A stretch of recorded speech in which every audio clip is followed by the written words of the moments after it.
Welcome to Watching Trees Grow, a podcast by Troutwood. I'm Gene Natali, co-founder and CEO of Troutwood. It's a complex world out there. It seems to take forever. There is disappointment, which is natural. Resilience is about hope. I wouldn't bet against us. Most of our ideas come from just listening. Ask a courageous question. It feels good to be able to do something positive for people. You are a force multiplier.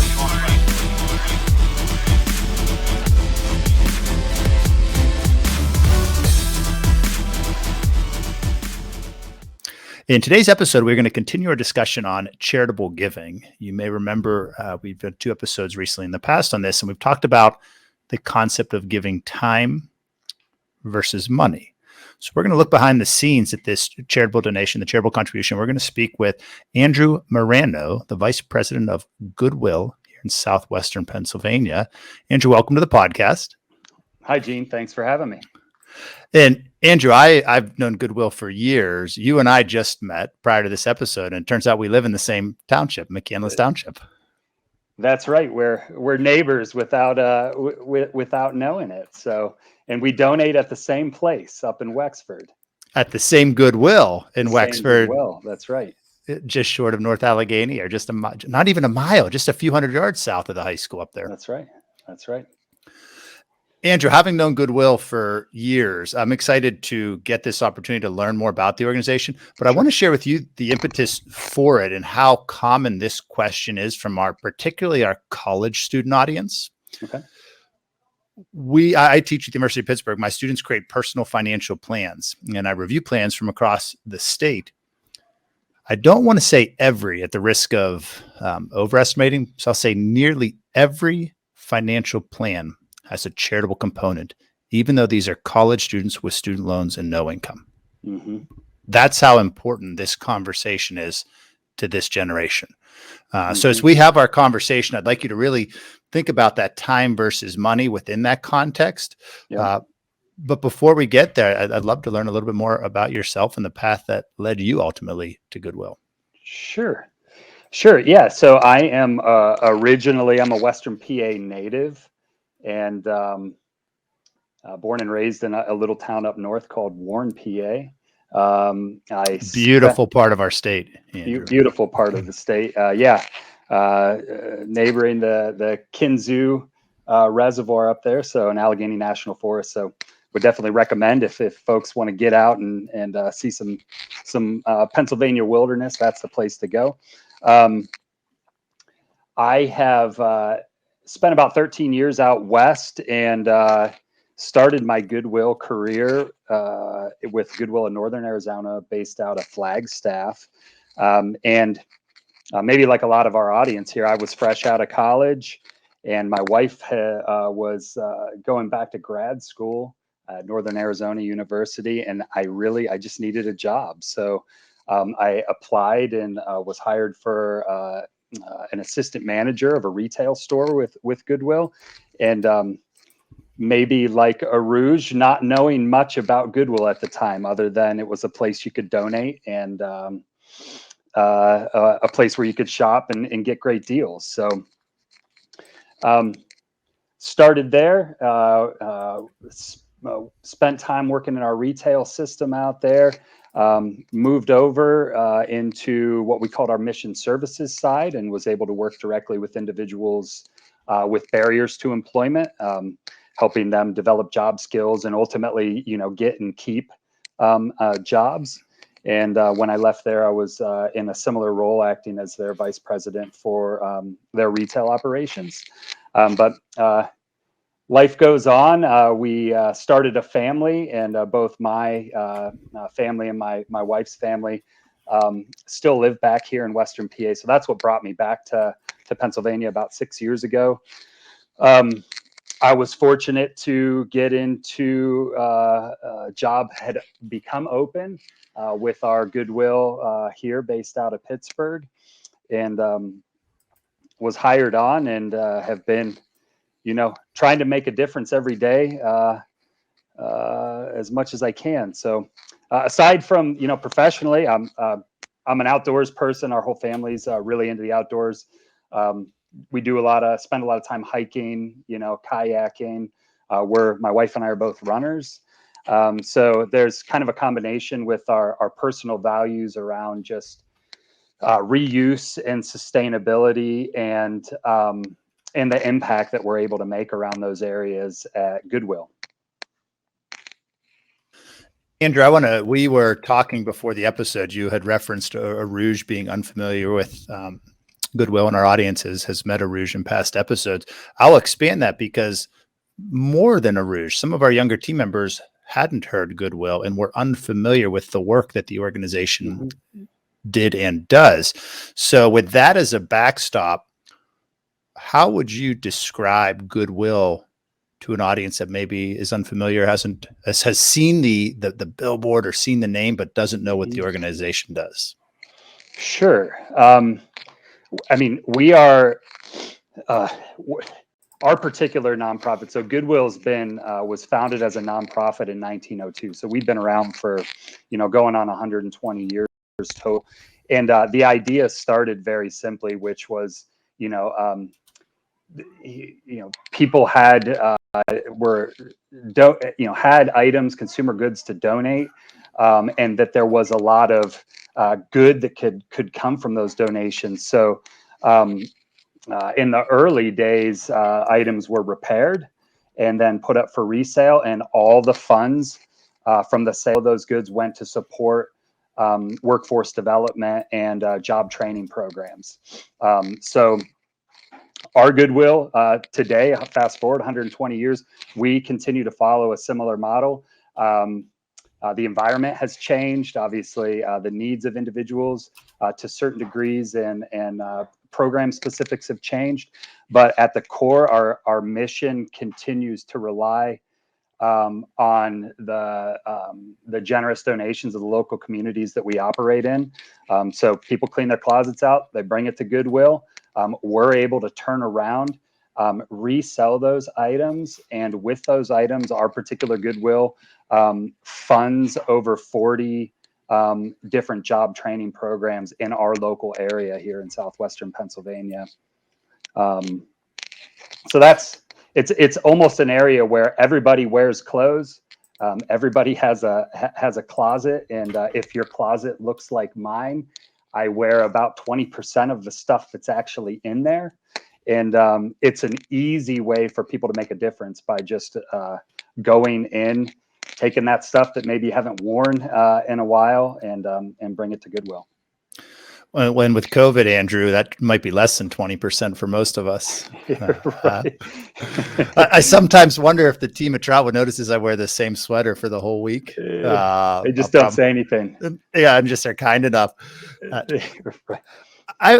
We have questions coming in from the chat, but I'm going to kind of keep us focused on first Goodwill and your path there. Did you always know you wanted to work for a nonprofit? Or is that you had mentioned like you needed a job when you moved out west? What was the bridge there? Yeah, I don't know if it was I always wanted to work for a nonprofit specifically, but I had done some work study jobs with nonprofits during college, and there was always a need within me to give back and do something good with my time, and to be able to get paid for that was kind of like icing on the cake. And so I wish I was that intentional and had planned to go do that and set that as my career path, but it wasn't. But I quickly learned, and this is a story we hear often at Goodwill. When I got in and started working at Goodwill, it was like light bulbs started going off everywhere when I got to see the people that were receiving the support and services that we provided. So, and see them progress. And, I've worked with individuals that, had, I can remember an individual named John earlier in my career, a gentleman with a disability. He was only ever worked like 4 hours a week. He got into one of Goodwill's job training programs. We were able to help him generate the skills and confidence to do his job, where he ended up becoming one of the best cashiers that we'd had. Fast forward a couple years, he was working full time with us and was earning enough that he was able to buy his first car. So we connected him with a program so he could learn how to drive, and ended up securing his license. I think by the time I was done working with him, he was driving a nicer car than I was. I had my old Honda Civic at the point, and he had like a brand new Subaru Forester. And I've just been able to see that the direct impact that our services are able to make with individuals, and those are success stories that we continue to see by the dozens every year. And it's really the reason that I do what I do.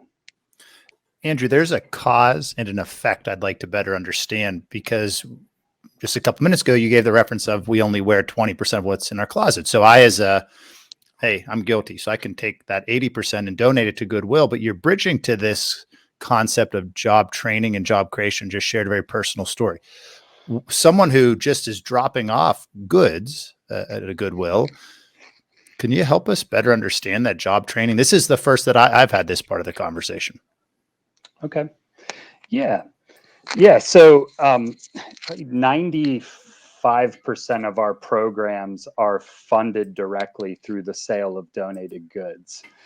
And we operate, like I said, over 40 different job training programs, and they range anywhere from disability services, so working with individuals with a variety of developmental disabilities that need maybe some additional support in order to become work ready, or maybe they just need a little bit of help getting connected with an employer or developing certain skills. We provide that type of services.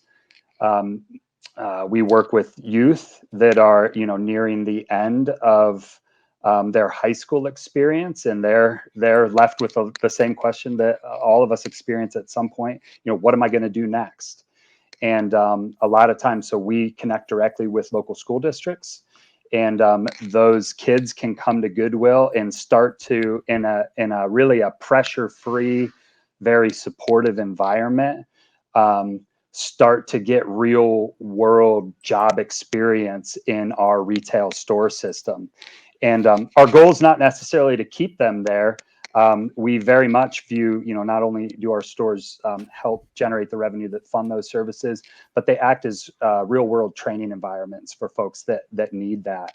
And so we work with, we've got a very robust youth employment program. We work with folks that are in a reintegration status. So they've been part of the legal system for a variety of reasons. And we have counselors that can sit down with them, help them with maybe it be legal issues, or they need a job. Maybe they're they've been incarcerated, they're getting out of jail. They can come to Goodwill, again, get that experience, have a support network of folks whose job it is to help them be successful. So we work with them. We actually provide supportive housing as well. So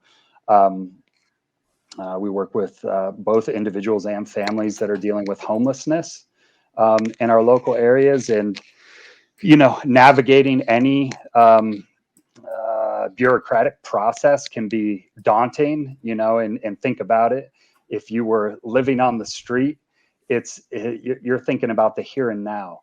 And to have people that are experts in navigating those systems and agencies in your corner to help, get you find an apartment, find a house for you that's not only just a roof over your head, but something that's affordable. And then connect you with, usually job trainings there, and there may be some other barriers. We're able to connect those dots under our roof.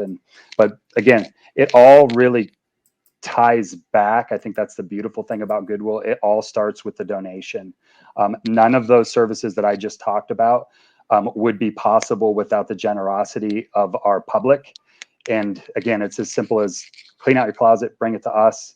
and we're going to make good stuff happen with that. And last year, I think we helped a little over 10,000 individuals receive services of one sort or another. But and Andrew, that's just here in southwestern Pennsylvania. That number, the 10,000. Correct. That's our local Goodwill here in southwestern Pennsylvania. Any guess what that number is nationally? The statistics are out there, but I'm pretty sure it's in the millions. So another one of the questions one of our students asked is because students are interested in pursuing jobs in nonprofits as well. And when does the I need a job conversation change to the this is something I'm really passionate about? And I'm speculating, I don't want to put words in your mouth, but hearing you share some of those stories and that the layers that Goodwill is able to provide for families and individuals in need, is that when the change occurs, when you see the direct effects of the organization, the positive impact? Yeah, I think so. I mean, we do have some folks that come to us and they've got a good background on what we do and who we are, and that's their connection. But I'd say that's rare. In most cases, it's a similar story to mine. So people need that job. And we try very intentionally to connect our internal team members to our mission. We want the folks that are working in our retail stores to feel a sense of pride in what we do and the people that we impact. And so we've got some different programs that we use internally just for cultural onboarding, but our own team members, if you come to work at Goodwill, we try to, even if you're working in a retail store, we try to give you an experience where you get to roll up your sleeves and actually spend time working directly with some of our service recipients. So you're going to see the people that are benefiting from those services that I talked about. And yeah, that's usually when you start to see, again, that flicker and that fire light. And we hear it all the time. I think it's one of the things that we do well from a cultural standpoint is when we can connect people with our mission, again, they're likely to stay longer. They're likely to share our story out there. And we've got a lot of passionate team members at our Goodwill because we've taken that approach. This is such a different perspective than you might get when you're driving by a Goodwill location. Some research on some of the statistics, because you've got my mind turning here, Andrew. In 2020, 126,938 people were placed into jobs with the help from their local Goodwill.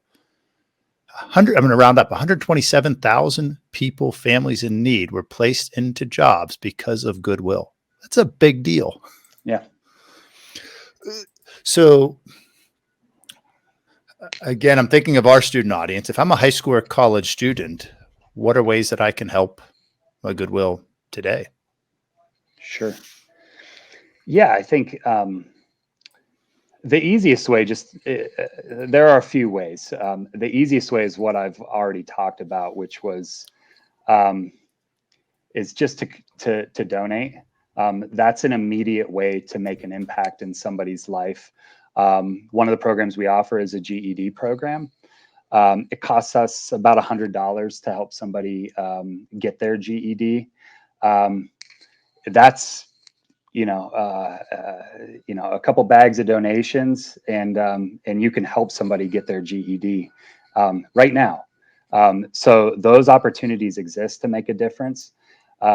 The other part of our mission that, again, we're really focused on workforce development, but almost as important or just as important, especially in today's climate, is the sustainability aspect of our mission. Really connecting that with reuse. You think about, so the average t-shirt that's in your closet takes 700 gallons of water to make.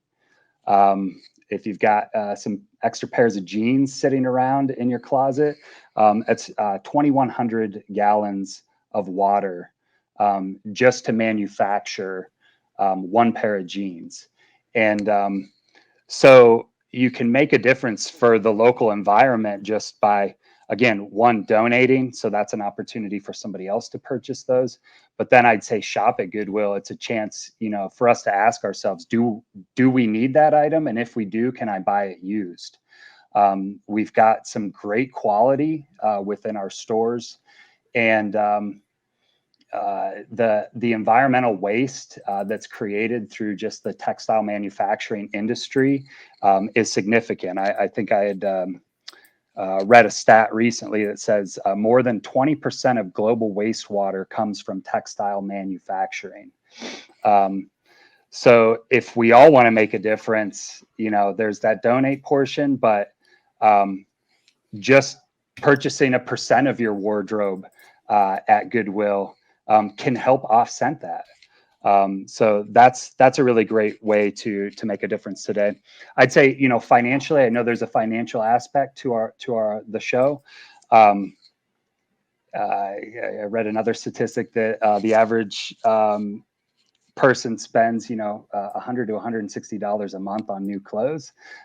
You can stretch your dollar a lot further if you shop at Goodwill or any other thrift store in your local area. So it's a good way to live within your budget, especially being maybe a college student or a fresh graduate.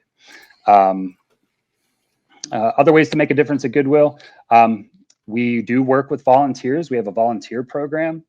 You can connect with our Goodwill. We work with a number of local businesses, and then individuals will approach us just looking to give back in the form of time.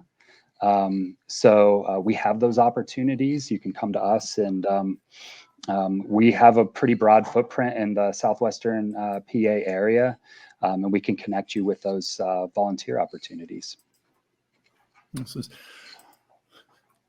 Andrew, anytime I drive by and drop a box off, and when you're saying donate, you mean like goods, like you mean the things in our closet, and you're speaking the language here. Donate, sustainability, our environment. Yeah. There's even an opportunity cost that if I were to throw away that pair of blue jeans, the numbers you just gave and the environmental impact gets worse. Let don't alone do that. Never throw it away. Yeah.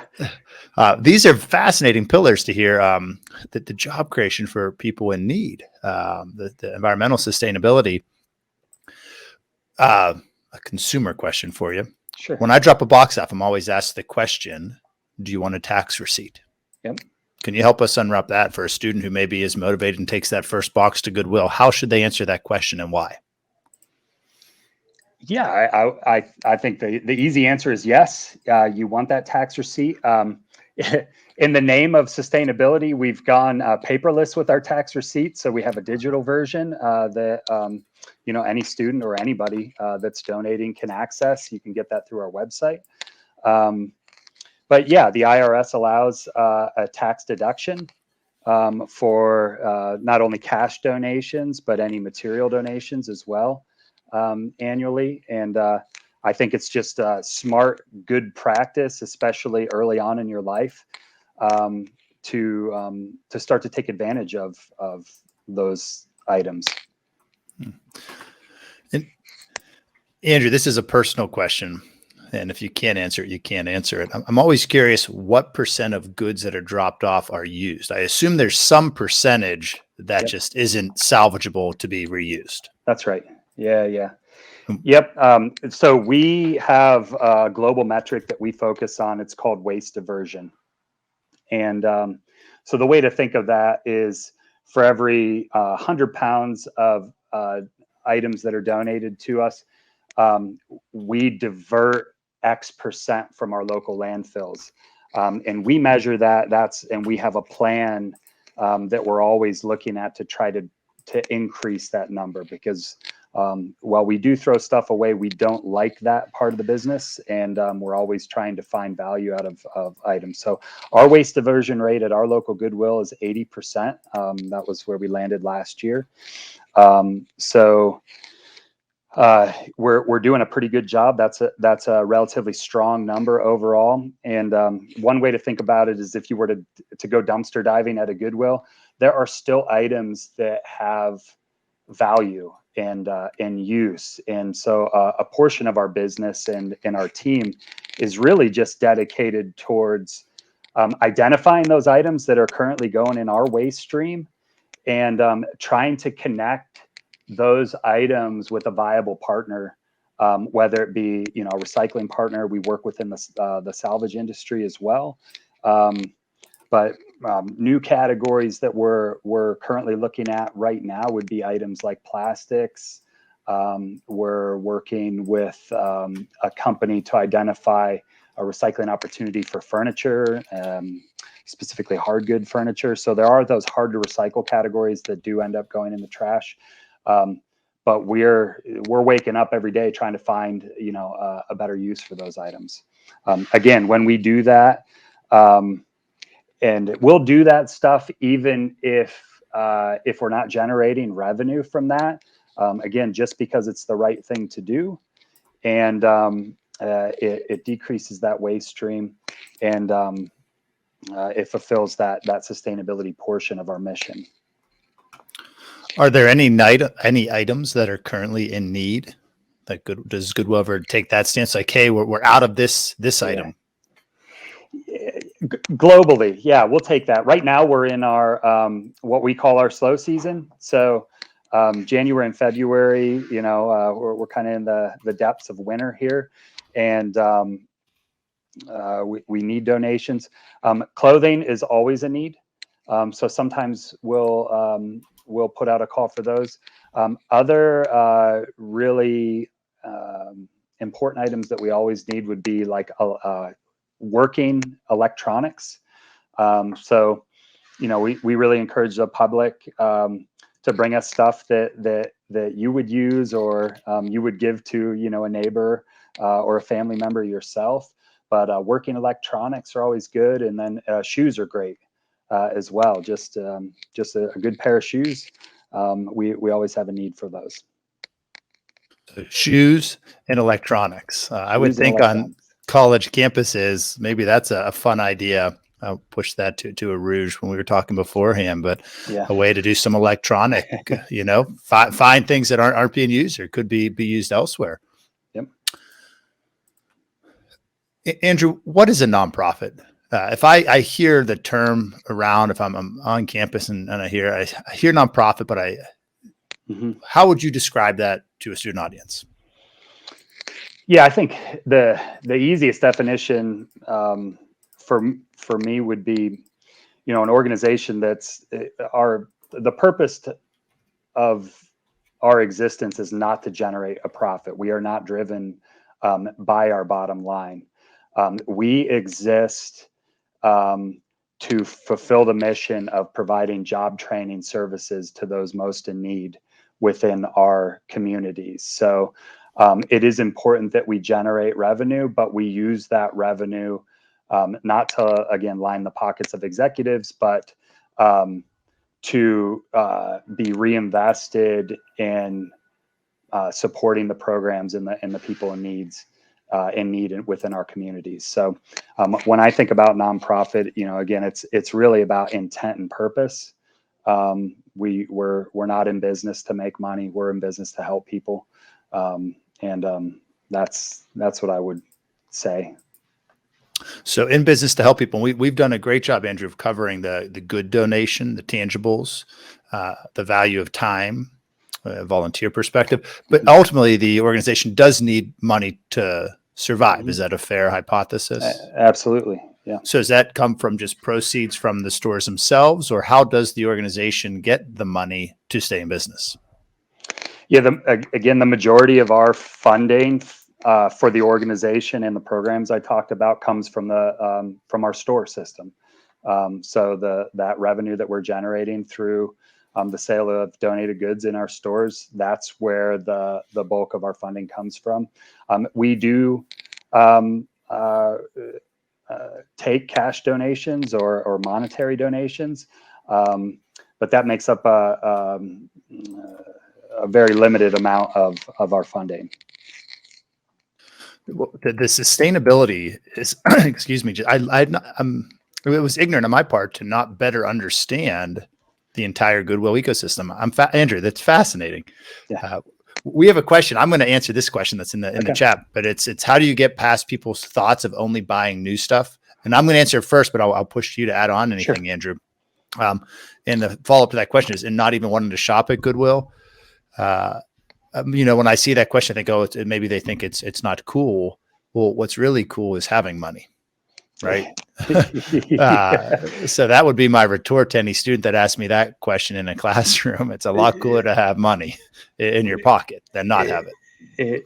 Yeah, absolutely. A lot cooler. And I think our average clothing item sells for around $4 within our stores.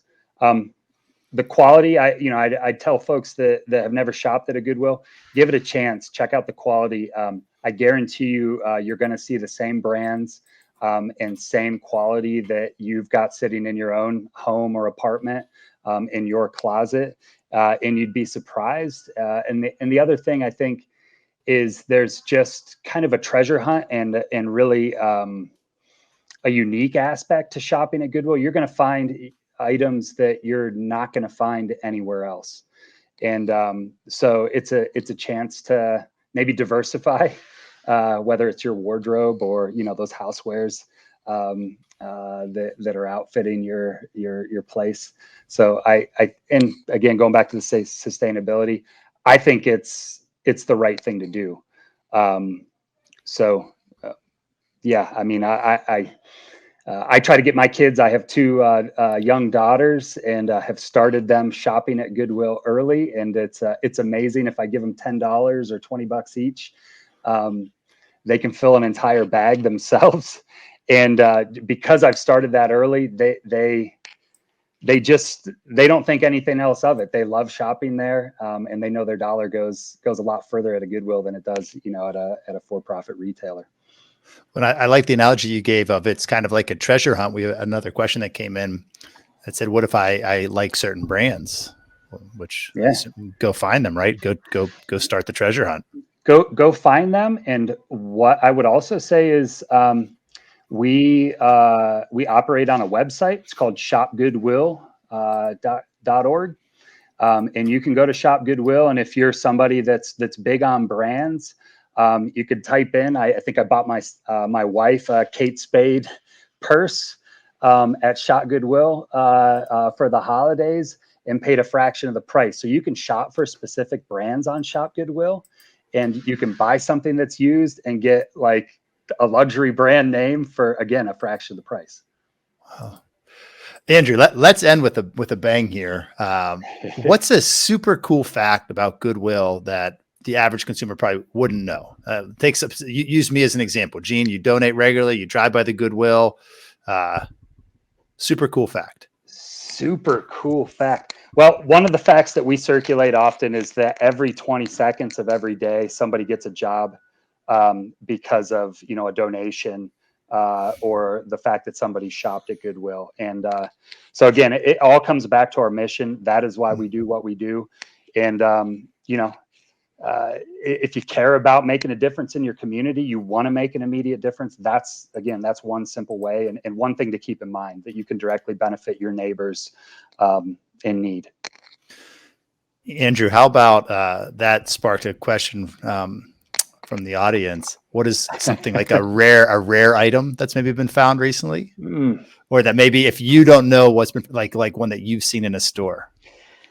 So I'm actually out here at our operations center, and I'm next to our e-com operation. And a little while ago, I was walking back there with them, and they had an original Legend of Zelda video game in the packaging. So this was for the original Nintendo, and I think it had some imperfections with it. But it was still able to go for big dollars online. I believe one of the Goodwills, and it may have been the Goodwill in California, had an original almost in new condition that they had sold for. I don't want to speculate on the price. I'd heard it was in the thousands of dollars. So that was a really cool donation. We'd also had like a vintage bassoon that was donated recently. So a working bassoon that I think went for over like $11,000 online, and we ended up shipping it to somebody in the state of Washington. Andrew, this was so informative for me. There are so many different ways for students to get involved with Goodwill and organizations like Goodwill. The time, the money, donating goods, shopping at a Goodwill. And I think your answer to that question, at the jobs created every 20 seconds, that's a big deal answer. Mm-hmm. That's a big deal impact that Goodwill's having on our society. Andrew, thanks for joining the podcast. We appreciate you, and we appreciate the work that Goodwill does. Great. Yeah. Thank you, Gene. Thank you for tuning in to Watching Trees Grow, a podcast by Troutwood.